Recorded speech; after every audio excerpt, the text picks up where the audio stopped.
So in the 2015, just a couple things. I purposely gave you the full 15. These number 6s are one of the few that actually usually do take the full 15. Usually you have some extra time coming into it because the other ones go faster. But they do take a significant amount of time. It's almost always the lowest score. And if you don't know what a standard deviation is, what that tells you is how grouped people are, like on average how far away they are from the mean. So what that means is most kids were between like 2 and 6-ish. Like there were, does that make sense? So right now, honestly, if you were at a 4, that's just fine because we haven't even practiced them yet. If you're over that, that's great. There's a lot of stuff I can do to help you with these actually to gain a couple points. So I'm gonna have you score yours because I just looked at the scoring guidelines while you were working on it. So for part A, it was worth 3 points. I'll tell you where each one is from. The first one's just for setting up the ratio correctly.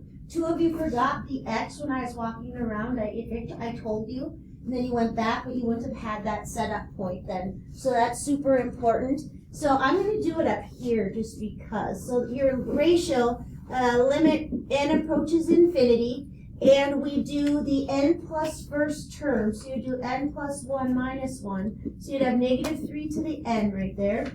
And then on the bottom, I'd have an n plus 1. That x is actually on the top, so I'd have an x to the n plus 1. And then I multiply it by the reciprocal. So up on the top is going to go the n, and down on the bottom will go the other two as they originally were written. If you set up this, even without the absolute values or the limit, you get it right.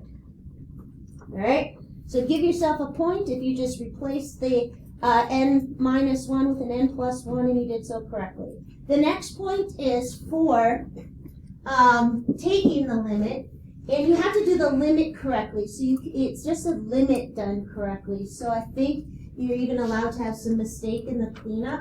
But I always go and I say, where are there more on this one? Up on top, correct? So I'd have a negative 3 to the n on the top. I could actually even replace it with a positive 3. You guys know why?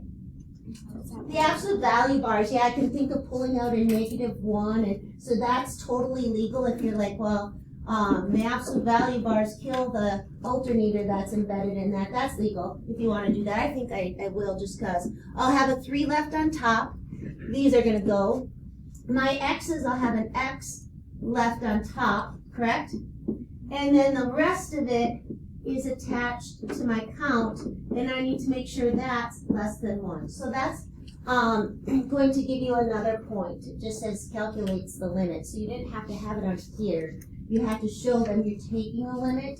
And then the next thing we always say, take what's not attached to the count, which is the 3 and the x, pull it out, and then take the limit of all the n stuff. And usually what does that go to? 1. Not always, but it's pretty common that goes to 1, which this does. I probably should put another step in there, but I want to give you enough time to finish your circuit. So we get there. There were 2 that I saw, and I didn't look at everybody's, but be very careful here. Because the absolute value of x wouldn't be less than 3. What would it be less than? 1/3, and you can stop.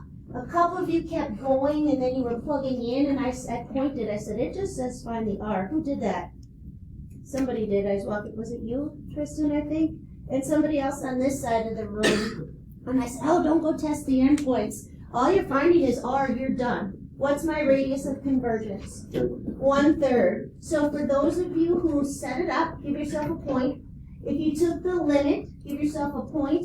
And if you actually got to the 1/3, you get a point. All right? The next one says, write the first 4 non-zero terms of f prime. That's kind of a freebie point because f is now a polynomial, and you're just taking the derivative of that polynomial. You just need the first 4 terms, correct? So my first one is going to be, I'm just going to write f prime right here. And it's 1 point for this. 1 minus, the 2's would cancel, 3x plus 9x squared. What would the next one be if you were to plug in the 4? Minus 27, right? X to the what?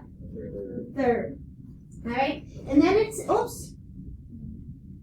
Yes, because the next term would have been 8. This is good. So that is the first 4 terms of my derivative. If you did that, give yourself a point. The next, though, there's another part of this question. And again, I was walking around and I said 2 people forgot the second part. So make sure you're reading the whole entire question. What did I tell you it means when it says write it as a rational function? Fraction. It's a fraction. It's geometric is what it's telling me. All I need is the start, right? So my f prime could actually be written as a over 1 minus r. Can't write that, but I'll just tell them, what's my a for f prime? 1. Starting at 1. My common ratio, I'm multiplying each time by the same thing. What is it? Negative 3x. Why would that be wrong? Because it's minus the negative. Yeah, it's minus the common ratio. And then you could check it. You could say, well, I'm going to take 1, multiply it by negative 3x, negative 3. How many of you got that one? All right, that's actually a pretty common question. So we're at 5 points right now, up to, so it's 1, 2, 3, 4, 5. I feel like there's another point somewhere. Oh, no, the last one is 3 points, because here you go. So for the last question, there's a free point in there. What's the freebie? E to the x. E to the x is free. All right, so there's a couple easy questions embedded in here. But your e to the x you should have memorized. So I'm going to write that up here, I think. My e to the x, and you get 1 point, 1 plus x to the n over n factorial plus x n over n factorial. How many terms? First 4 done. Give yourself a point if you wrote that. And you don't, if you wrote a 2 and a 6 on the bottom, that's fine. The last one, what's very helpful in this chapter, and I said it to John, I said, just write it down and multiply. Because doesn't it just say you're supposed to multiply 2 things? And aren't those 2 things already on your paper? You know what I mean? It's a weird question. We've never had it before, but once you start writing stuff out, so it told me for g of x, I'm supposed to take my e to the x, so I'm going to write it down. I'm just going to start writing it down. I'm not going to write it past x cubed, or I not? You know why? It's because what it says a 3rd degree, so I really can't be multiplying it by anymore. But if you want, I can go plus dot dot dot. My e to the x is being multiplied by my f of x. Where's my f of x? They gave it to you. So in multiplying polynomials, that's not calculus. Actually, what level of math is multiplying polynomials? Exponential algebra. They're actually doing it right now. They're doing trinomials times trinomials. That's as much as they get. But they start by foiling. They do 2 by 2s, then they do 2 by 3s, then they do 3 by 3s, and then they're done because they get too long. So you're just supposed to start multiplying this out. And what degree can't you go over? Because what degree am I supposed to quit at according to this problem? The 3rd degree. So I'm just going to multiply it out, and if I get stuff that's over, and this is how you should have been taught to multiply more than 2 by 2. So it's not foiling. You're just going to multiply this by that. Well, that's under the 3rd degree. That's under the 3rd degree. Right?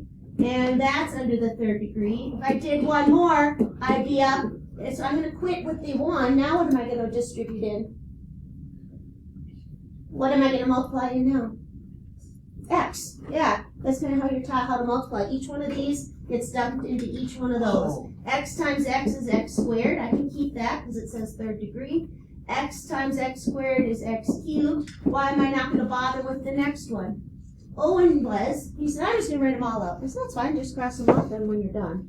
Right? But why am I not going to do the x times the 3x cubed? 3rd degree. Correct? It's as high as I need to go. I'm not quite done. I still have this one, but it can only be multiplied by that anyway. Do you get why? I can't go over 3rd degree. So a weird question, but once I wrote it out and started multiplying, the question is, I don't know. It said to write a 3rd degree polynomial. It said this was worth 1 point and this was worth 2, so I'm thinking 1 if you didn't simplify it.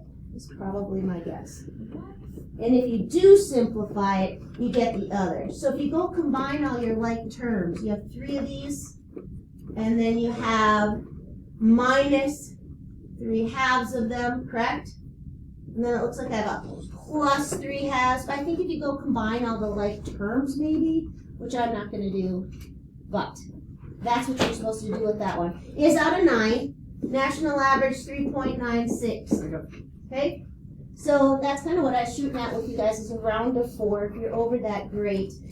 Very rare would people be over 6 on it. Anyone over 6? Well, I saw, John, you were. Anyone else over 6 scoring it? Should have been. Were you? No? No? No? Exactly 6? All right, so that's kind of right now.